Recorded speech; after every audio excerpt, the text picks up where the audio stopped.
Hey guys, investigative reporter Jennifer Titus here. A lot of talk this week about the Second Amendment. Did you know that up until a few months ago that Florida law actually made it a crime for a law-abiding adult citizen to carry a firearm openly in public? Yeah.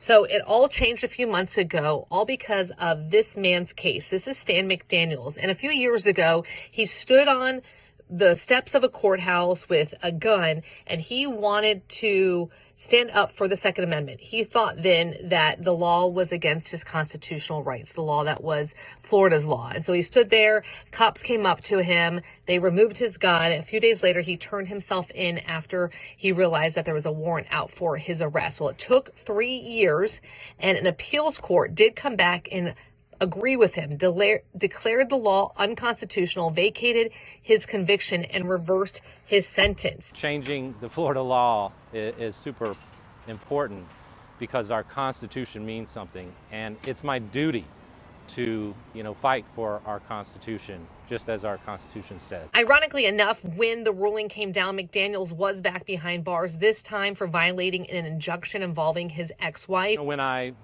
found out about the decision, I got to talk to a lot of other residents of the county jail, but I also got to talk to some correctional officers.